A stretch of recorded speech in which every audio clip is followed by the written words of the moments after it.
Allez, bonjour à tous, filles ou garçons. Quelle est l'origine du déterminisme du sexe de la descendance chez les mammifères? En voilà une belle question.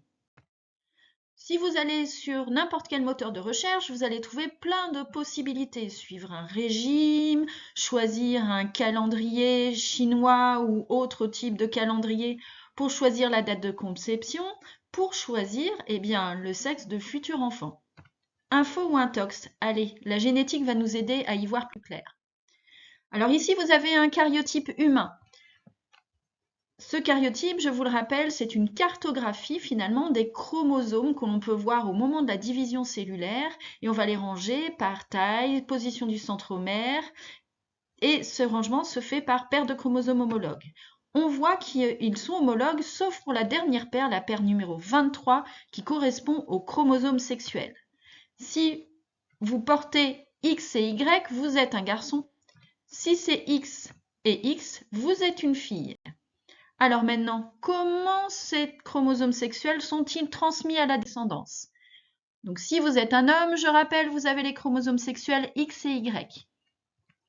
Donc on peut représenter ainsi une cellule où là on va représenter finalement que les chromosomes sexuels à l'intérieur. Vous voyez que le chromosome Y est différent du chromosome X. Donc c'est important, c'est pour les exercices de génétique que vous aurez à réaliser plus tard.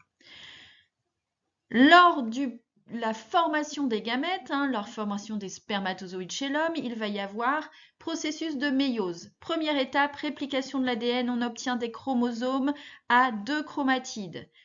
Première division de méiose, on va séparer ces chromosomes. Donc vous allez avoir deux cellules, une qui a le chromosome X à 2 chromatides et l'autre qui a un chromosome Y à 2 chromatides.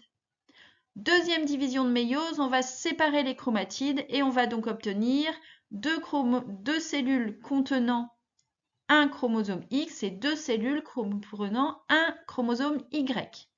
On obtient donc 4 cellules et ces 4 cellules, par différenciation, spécialisation, vont former 4 spermatozoïdes, 2 contenant un chromosome Y et 2 comprenant un chromosome X.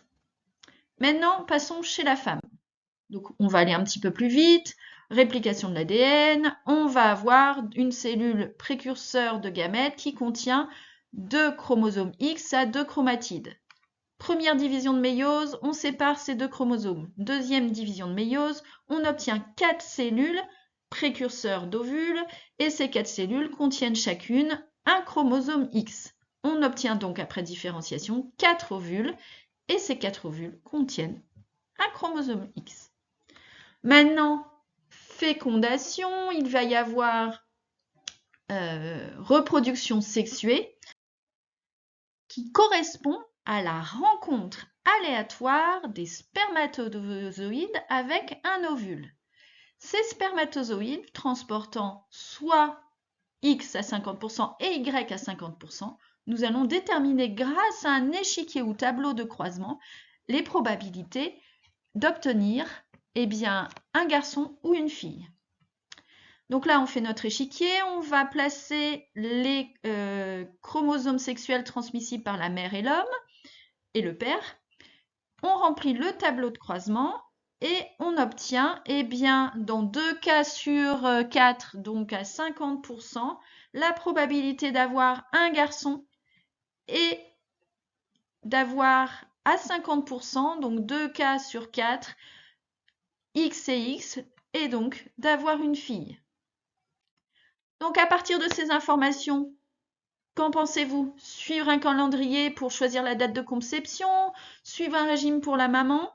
Info ou intox? Sachez qu'aucun régime n'a montré son efficacité scientifiquement par rapport au déterminisme d'avoir un garçon ou une fille. Allez, je vous laisse méditer sur cette question. À bientôt et entraînez-vous.